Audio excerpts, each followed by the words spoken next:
empty the chamber on them. And how do you do that? First 6 seconds, point A to point B, everything you got. Everything you got. Turn that shit up. Let's go. Welcome to the Scoop World Order. It is Friday. We got the Wisconsin Badgers in town, 7:30 ABC tomorrow night. We've got a ton of recruits coming in. This is going to be a blackout. This is going to be the black jerseys. This is going to be a huge game. Big test for Jim Knowles coming over from the Big 12, going against Wisconsin's same rushing attack that they've run for about 30 years since Barry Alvarez ran the show. So this is going to be a big one. Super excited. Could it get out of hand? It might. They've got 3 DBs out, but we got to stop Braylon Allen, and it's going to be a big task for Jim Knowles, and we're going to see how he's going to do it. So with that being said, as always, thankful for you guys. We are growing 16,000 plus on YouTube. Massive, probably the biggest month we've ever had in terms of growth. Appreciate you guys as always. Give me a like down on, and in my comments, I need to see who is the key that we need to stop against Wisconsin. Is it Braylon Allen? Is it the passing game? Is it Graham Mertz? Who do we need to stop? I need it in the comments. Who needs to step up on defense? Is it Jack Sawyer? Is it Tommy Eichenberg? Is it Mike Hall? Do we need Mike Hall back against that center playing nose? I think that he could be a big impact guy. I think they held him last week. Make sure he's 100% for this one. So see how it goes. With that being said, I'm going to bring in my favorite guy in the entire world. He is the Browns actually beat the Steelers for once in like 30 years last night. So this is a really weird day. I'm not used to the Browns ever beating the Steelers. I've gone to so many games and I've seen the Steelers just wax the Browns. But Bill Greene is here today before he hits the T-Box. Bank, how you doing today? Good, man. Real good. Now, do you think they should move to Cody Pickett? I'm just going to get that out of the way real quick. Kenny, not Cody. Kenny. Oh, Cody's the guy from... I always say that because Cody's the guy from the Washington Huskies that started at Washington my freshman year. My first game of the Horseshoe, Cody Pickett was the starting quarterback, and he was like a Heisman, whatever, and then he ended up not doing anything ever for the rest of his career. But I've said that probably 20 times when I say Cody Pickett because he was the Washington Huskies quarterback. So Kenny Pickett, do you think they should make the move? Man, I don't know. I mean, the thing is, Tomlin kind of boxed himself in a corner. He has been so praising Mitch Trubisky since day one. I mean, they make him a captain, and they've just got, now you ditch him after 3 games. You know, I don't know. And I don't think Trubisky's been awful, but, you know, he's not what you need to win a championship. If that's the goal is win a Super Bowl. I don't think it is in Pittsburgh. It ain't going to be with Mitch Trubisky. You know, he's been given a chance and he's been okay, but it might be time, you know, at 1-2, it might be time. You know, if they'd have won last night, 2-1, it's so different. But 1-2 in this league is, man, I don't know. They've got 10 days to the next game. This would be the perfect time to do it. But Tomlin's not a panicker, man.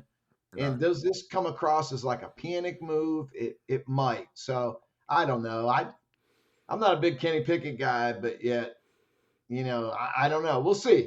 I mean, the big thing is they need TJ Watt back more than anything, but he ain't coming back through that door soon. So we'll see. Like I say, I think Tomlin is very patient, trusts his guys. That's why they love him. It's why he's such a great coach. This would be a move out of the ordinary for Mike Tomlin. So we'll see what he does here. If he's going to do it, he's got to do it today or tomorrow. You know what I mean? So announce it, and we're going with Kenny, and he gets all the reps. Yeah, and I love TJ Watt. That's the guy that I did some bodyguard work for, which you'd never believe because he doesn't look like he needs a bodyguard. But when he came into town with JJ for the Arnold Classic, Arnold Schwarzenegger's event in Columbus, they actually peeled me off, and this is like 7 years ago, to bodyguard for JJ Watt and TJ Watt. And I'm like, those guys don't need bodyguards. But at the time, JJ was like the monster of the NFL, the number 1 player in the NFL. And TJ was just like a junior at Wisconsin who nobody even knew who he was. Like he wasn't like TJ Watt, like the player of the year. Like nobody wanted his autograph. Nobody knew who he was. Nobody took a photo with him. JJ was like, he was like Mick Jagger walking around, but it was just hilarious because like TJ's turned into this, you know, a guy who's on a kind of a Hall of Fame arc type guy. And no doubt. Yeah. But they were 2 of the nicest, classiest people. Like I couldn't be a bigger fan. They're such nice people. And like, I don't know. I hope he gets back because I love watching him. He's such a good kid. And seeing him dominate, it's just weird. Like, it's like it'd be like if you saw some kid at high school at a camp and he was real nice to you and you're like, yeah, he's a nice player or whatever. And then he turned into like, Jamar Right. Chase or something. And you'd be like, that was the little kid that was running around or like Mike, if Michael Thomas was like real nice to you at that Under Armour camp and you said, Which he he's the wasn't. worst player. Which he He said, well, wasn't. yeah, he wasn't. Nor should You he know, have been. Nor yeah. should he have been if he read what I wrote. Oh God. Hey man. So you got to keep it I'll tell real, you a my funny man. story about Yeah. J.J. Watt. J.J. Watt, in high school, he was okay. But I mean, he wasn't recruited by Alabama and Georgia.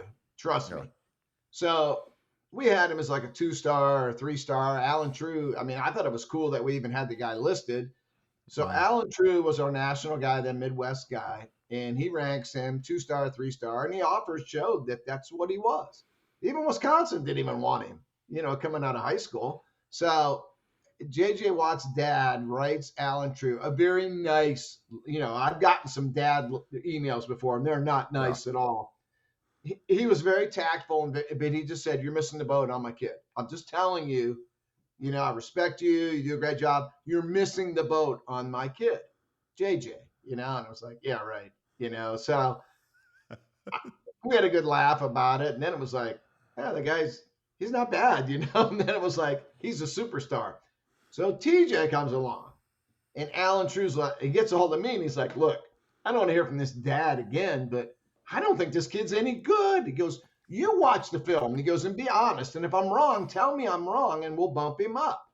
I watched so much TJ Watt film. It had nothing to do with my ranking. I didn't have to rank the kid. And I said, he sucks. I said, he's not going to be any good. He goes, I think you're right. We got this one. Ranked him low. Dad comes back again. I know you think I'm a crazy dad. I'm just telling you, this kid's going to be really good. He's a late bloomer, blah, blah. So then Alan True told me if they have grandkids or whatever, if they have nephews, the next one that comes along, he's a 5-star automatically. I don't even care if he doesn't play football. So, yeah, I mean, it just tells you it's not an exact science. I mean, and even after blowing the first one, you look at the second one, it's like, he can't play. He's not any good. And now he's headed to the Hall of Fame. And you mentioned Mike Thomas. Mike Thomas is the absolute worst player I've ever seen at an all-star game. And I've covered a ton of those all-star games, and I saw some bad freaking players.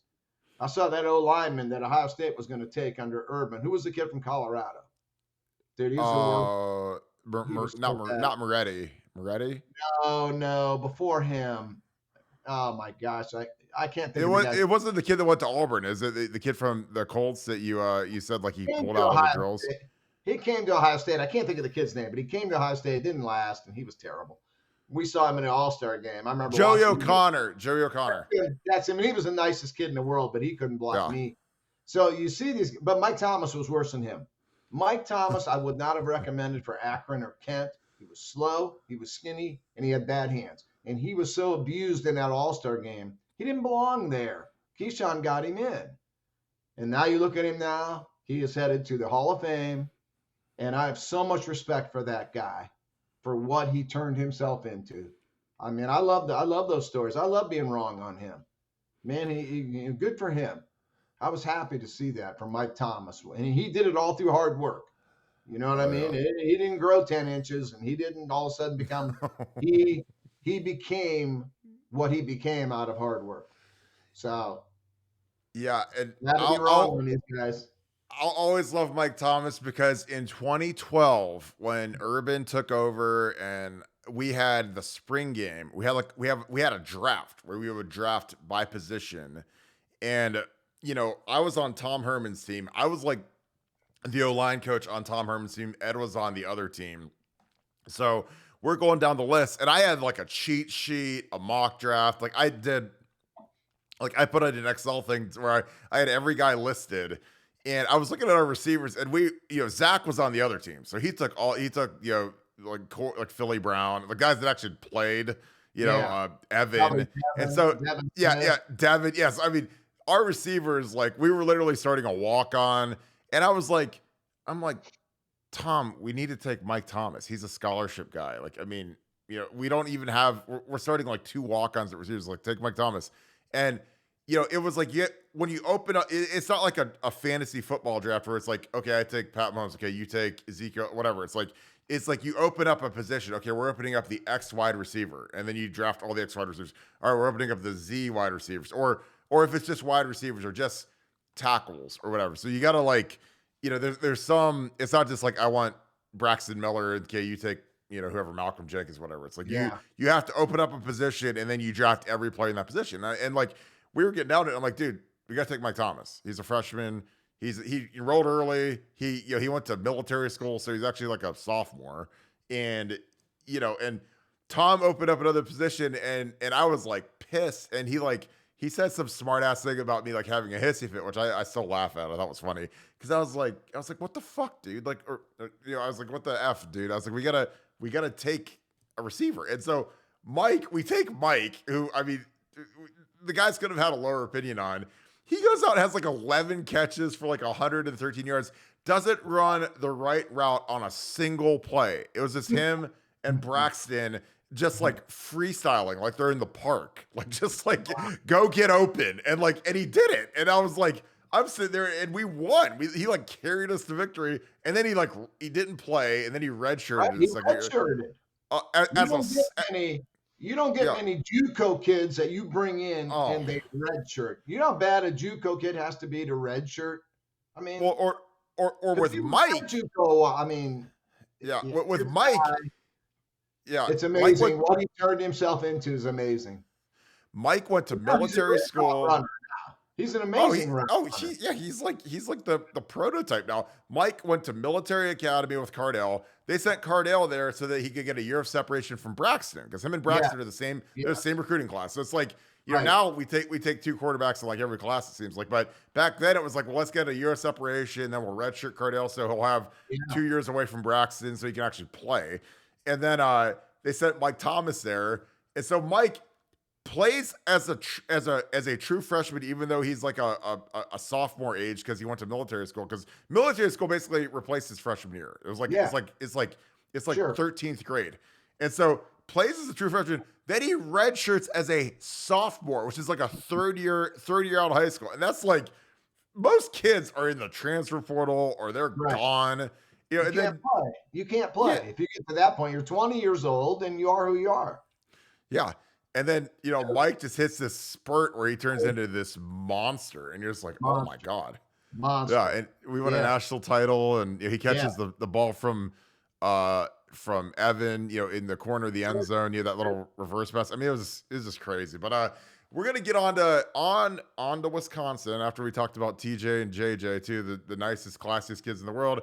I still hate Wisconsin as much as I hate Michigan, because when I played against them and Brett Bielema was their head coach, there isn't a team in the universe that talked more trash than Wisconsin. And I was like, oh my God, they were like up there with like Illinois beat us in 07, but 06, I mean, just the most talkative crew. Like Michigan doesn't really talk. Wisconsin would never shut up. And I think that was because of Bielema. But anyways, I digress. I beat them my senior year, and that was a great win. I was so happy to beat those guys because they're a bunch of a-holes. But anyways, Wisconsin, how are you feeling about it, Bank? They've got 3 DBs out. We know what the game plan is going to be. It's going to be the Michigan game plan: beat the tar out of us up front, run the ball, control the clock, have CJ watching the game on the sideline. What are your thoughts on this Friday? Has anything changed this week as you've heard about the injuries? No, it hasn't changed for me, because I think they're going to do what they do. I have so much respect for Jim Leonard. His guys are going to be prepared. I think he's going to play the safeties 20 yards off the ball. You're going to play coverage. I mean, they're going to give up the run.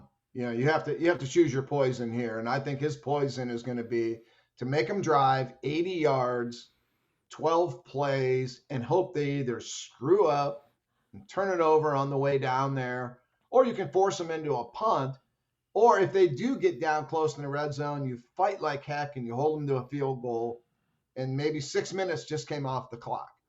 If they throw over the top to Jackson or Marvin Harrison or Mecca, and it's 7-0, and then Wisconsin goes 3 and out with Mertz, and then they bomb them again, and it's 14-0, and then it's 21-3. It's over. I mean, this score will be whatever Ryan Day wants it to be. Wisconsin can only win this game one way. They have to keep, and it's the Oregon way, it's the Michigan way. Nebraska did it last year. Notre Dame did it early. You got to keep Ohio State around 30, and that's not easy to do. And Wisconsin, I don't know that Wisconsin can score 30, even if they hold Ohio State to 30, but that's the premise.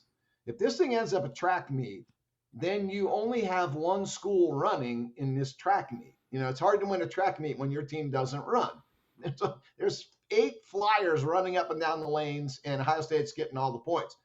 They need a rock fight, a street fight. And even then, I'm not sure Wisconsin can win that game. It could be like Notre Dame game was early this year, where you're battling, you're in it, but then you just don't have enough to win it. And that's kind of how I see this will go. I kind of see it as Ohio State. I think I called it 35-20 on the site, something like that. I don't think it's going to be a total annihilation just because I have that much respect for their style of play and for Jim Leonard. But I mean, it would take like an upset of epic proportions for this team to beat Ohio State. I do think they're better than their record. They lost a game to Washington State. If you just go back and look at the raw stats of that game, that should have been about a 30-10 victory for Wisconsin. I don't know how they lost the game. They outgained them like 400 to 250. Wisconsin did turn it over 3 times, but they got 3 turnovers. So those should have, canceled each other. I think Wazoo was like 2 for 13 on 3rd down. They could not run the ball at all. I mean, you look at those stats and you would swear Wisconsin won that game 30-13, not losing at 17-14. So I think they're quality. I think Wisconsin's good. I think they're better than people think they are. I'll give you a stat. The last 10 times that Wisconsin has had to throw the ball 25 times, they're 0-10. So they only have one path, man. There's only one path here. They have to run the ball. I mean, if Braylon Allen has 13 carries for 29 yards, this game's going to be 51-3. If Braylon Allen has 25 carries for 142 yards, then we have a game into the 4th quarter. So I think this one's pretty simple to break it down. Now, do you think after the Toledo game and watching our favorite player, the 280-pound running back that they ran right up the gut and just running guys over? Yeah, I know. That was like your guys. Like that guy, he's not going to outrun anybody, but he's going to run you over and kill you. Like, do you think that is going to inspire the plan for Wisconsin? I know Wisconsin does what they do, but like, when you see that kid dropping the shoulder and running guys out, like guys don't like that. Like when you got to tackle 250-pound meatball and that guy's a little tough dude, little tubber. Like those guys suck to tackle. They're miserable to go against, and they wear guys out. Like that's what I used to tell people. Like when we used to do the old, as Bank Green used to call it, my offense with Jim Tressel, the old covered wagon, my favorite. Like the old covered wagon. Like we'd get Beanie, get 2, and you get 3, then you get 1, then you get 3. But it's like, every one of those plays, we are coming off the rock and we are double teaming and beating the tar out of guys. So it's like, that's like Wisconsin football. They wear guys down because, again, nobody likes to get double teamed by 2 350-pound 6'7" tackles, because Wisconsin always has these like mammoth human beings that are their O linemen, and it's like, that wears teams out, because when you sign up to play 3 technique at Ohio State, you sign up to rush the passer and go to the NFL. You don't sign up to get double teamed by 700 pounds of offensive line like every single play. That's like the bad part of the gig. So do you think that obviously that's their ticket to winning, but do you think that you see similarities between that guy's style and Braylon Allen? Because Braylon is a bruiser. He's great. Yeah. And they have a backup that is a former Clemson guy. Chase Malusi will come in and spell him. So they don't miss a beat if Braylon Allen needs to take a break. So the interesting thing here will be, Jim Knowles is going to play his 4-2-5, his 3 safeties. And if he's controlling the line of scrimmage, controlling the run, he's not going to change a thing. But if Braylon Allen in his first 10 carries has 72 yards, what do you do then? Do you stick with your 4-2-5, or do you pull one of those safeties and get another linebacker on the field? Do you end up going with Eichenberg, Simon, and Steele Chambers just to get an extra body? Do you go to more of a typical 4-3? I mean, I think you almost have to at that point. You have to be willing to adjust out of what you're doing. You know what I Mhm. mean? When Ohio State plays Alabama in a championship game and going into it, you think you need to stop the run, foolishly, by the way. But that's what they thought. So you've got Justin Hilliard and Tough Borland on the field, and Alabama is laughing at you as they're just scoring at will, and you don't adjust out of it. You just die with that. I mean, you can't do that, you know. And I think Jim Knowles is smarter. And the people that I talked to before the season, I wrote this on the site, they think he is a tremendous in-game adjuster. So I'd almost like to see Braylon Allen get out of the gate early just to see Knowles have to make that adjustment and see what adjustment he does make, you know. So that's, we saw it in the opening game when, Tyler Buckner, I think, started off. Did he start off 8 for 8, I think, against Ohio State, throwing the ball?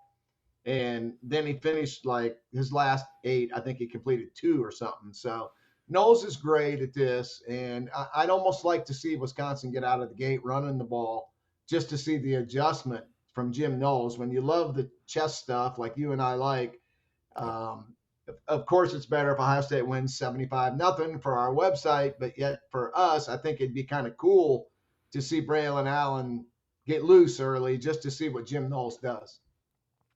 I agree because I think that, you need some of these fights. You don't need every game to be 55-10 as much as we like that. Like I want to see it be a street fight. These guys got to get hardened up and get ready for, because again, I'm like you. I view every win in every game. Is that good enough to beat Georgia?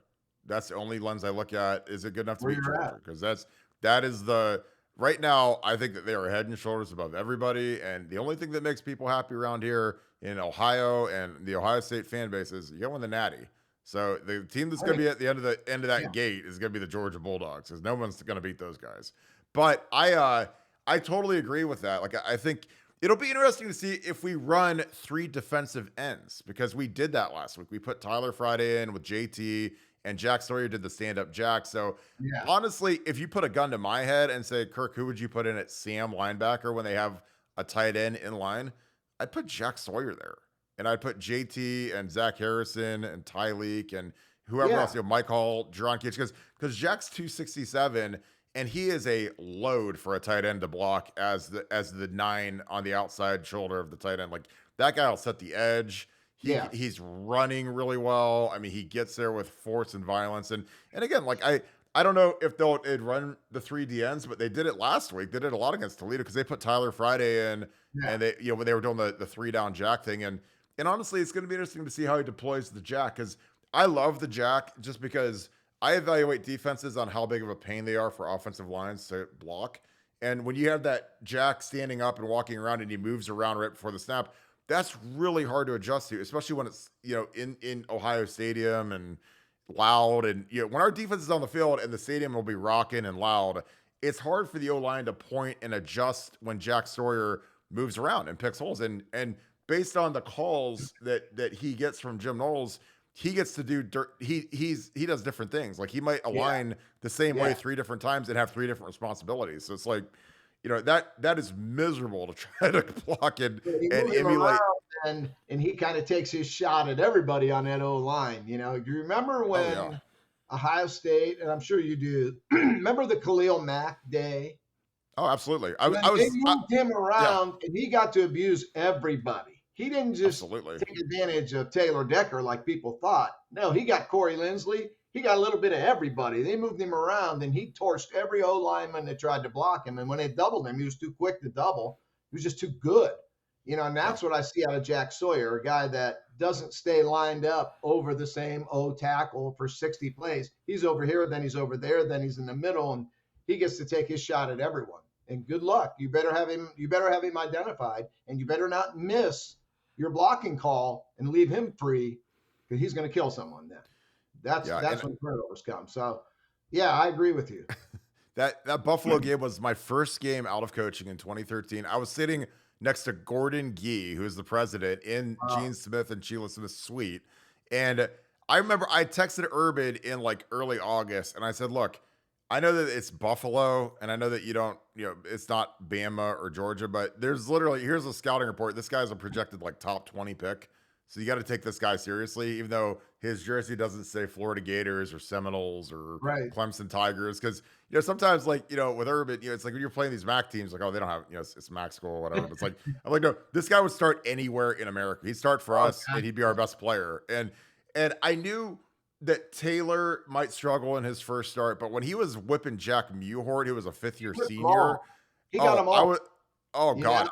I was like, this guy, and I texted Jack after the game. I was like, how good is that guy? He's like, dude, he's the best guy I ever got one against. And like, and Jack won against Johnny Simon and a bunch of guys from Wisconsin, Michigan, Frank Clark, and he's like, that guy's bar none the best guy. And then he ends up going top 5 of the draft. Probably could have been the number 1 overall pick over Clowney. Probably should have been the number 1 pick over Clowney because he's been better than Clowney. Better player. But again, it's just that's just that was one of those games that it's like crystal in my head, because I remember sitting there and Gene and Sheila Smith and Gordon Gee are like, what's wrong with our guys? Like, is this guy really that good? And I'm like, no, he's really good. Like, I talked to scouts before the game. And they're like, you better watch out for that guy, for that Mac guy. And I was like, I know, I've watched him. He's really good. But again, when you're in a Buffalo jersey and you're whipping the tackle from Akron and Eastern Michigan, and you're like, well, how good is he really? He's gonna be going against Jack Muhort and just like dogging him out. And I was like, oh my God, because this is my last remember one story. But in 2004, I made my first time playing. We played Cincinnati, the Bearcats, and I remember going against the DN they had. And I was like, man, I must suck because this guy is like good. And Rob Sims said the same thing. He's like, dude, that might be the best guy I ever played against. And I was like, this is Trent Cole, who's a Pro Bowler in the NFL. And like, he ended up being a late round pick, but he was a multiple time Pro Bowler, just a monster off the edge. And I'm like, God, I must suck because this is a Cincinnati guy who beat me. He's not a Penn State or a Michigan. And but sometimes you just don't know. These guys get under recruited and they play hard. And he was a beast, man. But so to wrap this thing up, you think, I don't know, man. I think this thing, with the 3 DBs being out, obviously that gives you a little bit of it gives you a little bit of comfort just because I know how much you're going to be throwing the ball. But I learned my lesson after Oregon last year when they didn't have Justin Flo and Kayvon Thibodeau, and it was a noon game. I was like, oh, there's no way we're losing this one. And then we show up and just get kicked all over the field by the Oregon Ducks, and I just, that was a game I'll never understand. But you feel pretty decent about this one going into to Friday afternoon, Bank? Yeah, I don't think it's a game Ohio State anyone can lose to anyone. I don't think it's a game they should lose, but I sure don't see this as a 48-9 game either. And I could be dead wrong. Been wrong before, but I just think this is a hard-fought game. It's a rock fight, a street fight that eventually Ohio State, with the more talented team, the better quarterback, eventually they prevail. Could be like a carbon copy of the Notre Dame game where you're watching that game and Notre Dame has the lead, but you really don't think Ohio State's going to lose this game. And I think, and then eventually the more talented team takes over, wins the fourth quarter, puts it away. That's what I see. I see a 35-20 game that maybe is a 21-17 game going to the fourth quarter or something like that. I think close, but not really close.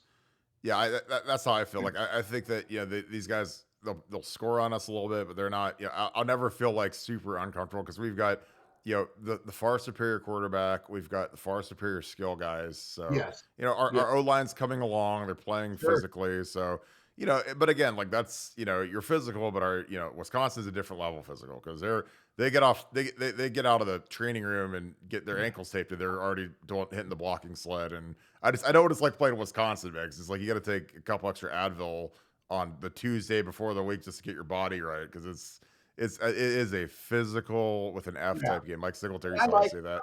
I like their coaching staff. I always talk about Jim Leonard, and it's probably a mistake not to talk about Paul Chris because they do what they do. They're not national championship contenders every year, but they're pain in the butt every year to play. And they're going to play from the time they throw the ball up until the time that game ends. They fight you for every inch, regardless of the scoreboard, where some teams Ohio State plays, like Michigan State last year, I thought they didn't have Kenneth Walker. He went out early, and they just said, we don't want to be here. Screw this. We'll get somebody next week. And I thought Michigan State just quit, like in the second quarter of that game. And we've seen teams do that to Ohio State when they're just overwhelmed, outmatched. Well, then it can be with these dudes. I don't care if it's 52-3 with 1 minute to go. Somebody's going to hit somebody from Wisconsin's going to hit an Ohio State dude. They will fight you for 60 minutes. That's the Paul Chryst way. That's the Barry Alvarez way.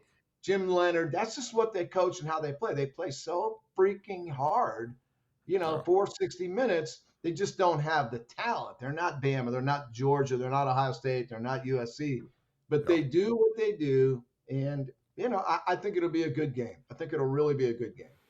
Yeah, I'm excited for it. Real quick, just to touch on recruiting. Obviously, we've got Keon Keeley coming up. We've got the Brew Crew 2.0 led by Luke Montgomery. He's going to be in town. We got Ennis and Tate and Fletcher, and everyone's flying up.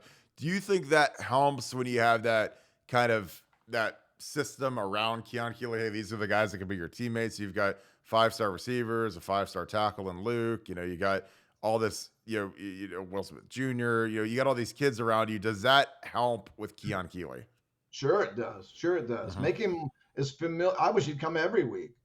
So does Ryan Day. Ryan Day, like I have him come to every game. Come to the road game. Come to practice on Wednesday. Whenever you want to come here, you're welcome. So familiarity only helps. And he's not coming back. This is a business trip this time. The first one might have been a fun time. See the Notre Dame game. It's cool. Coming back in a couple of weeks shows business. I think they're getting him. And I've written it that I think they're getting him. And my guys from Florida that you love so much have told me all along that it's Bama, and now they're backtracking and they're wavering. So, and I've had a good source telling me that Ohio State's in this from way back before he decommitted from Notre Dame. So I think they're getting him, and it helps having all those guys around. And, I did want to say something about Luke Montgomery since you mentioned him. And I don't know if people know this or not, but he is now taking college courses at the University of Findlay. Did you know that? I did not. He has enough classes, enough courses to graduate high school. He's so sharp and so smart. And then I think he takes one class right now in high school just to stay eligible. But he goes to Findlay College every day. So he drives from high school to college. He's that sharp of a kid. And that's serious. I think he's taking math and something else at Findlay. So when he gets to Ohio State, in January, he's going to have college credits under his belt already. And people always talk about how dumb O-linemen are, and I know that drives you insane. And I've had a coach from the New England Patriots just scream at me that his O-linemen are the smartest people in the building in New England. I had a guy, it was about 4 or 5 years ago, a guy screaming at me, telling me that. So Luke Montgomery's so smart, so sharp, so serious. He takes this recruiting stuff seriously. He's just like the perfect Buckeye recruit. You know what I mean? And I think people need to know that about him, about how he looks at his education. I think I wouldn't do that as a senior. If I only had to take one class just to be eligible to play football, man, I wouldn't be driving to college to take college courses every day. But that's the difference between him and me. That's why he's going to be so successful, not only as a football player, but in life. I mean, great kid. And, sometimes we don't point those stories out. We talk about the 4.4s and the diving catches. But I did want to point that out about Luke Montgomery. I thought it needed mention. Yeah, and I think that it's smart when kids are progressive with their education, because it's like the Paris Johnson model. Like, Paris is going to leave after this year. He's going to be a first-round pick. And he's going to be graduated. So he never has to come back to college and be like 35 years old sitting in class with a bunch of 18-year-olds. There's nothing better in the world than getting your degree, because the best part about it is, other than getting your degree, is you never have to go to class again. So it's like Paris is going to be a guy who's going to be a first-team All-American. He's going to have his degree, and he's going to be a first-round pick. And that's never happened before. You've never had a 3-and-out guy who's graduated. And that's why Luke's smart for getting started, because I'm sure there's all transferred to Ohio State. He'll probably start off, as a middle of the year freshman. He's going to graduate early. So by the time it's August next year, he's going to be probably a sophomore credit wise. So, these guys all want to be 3-and-out. And the most optimal way to be 3-and-out and get drafted, in the first or second round is also have your degree, because then you never have to go to class again. So I think that's great by Luke. It's great intel by Eubank. But I think, again, he's a kid, and people can call me crazy, but we're going to need a right tackle next year, and he's an advanced pass protector. And in Ryan Day's offense, if you give me $100, I'm spending $99 on pass protection for my tackles. So if you can pass block and keep, whatever, if it's Kyle McCord or Devin Brown or whoever upright, then we're going to win a lot of games, because that's how the NFL is. You watch the NFL, man, and it's like run blocking has never been at less of a premium than it is now. It's important, but pass blocking is just optimal. If you want to get paid in the league, be the best pass blocker be Joe Thomas.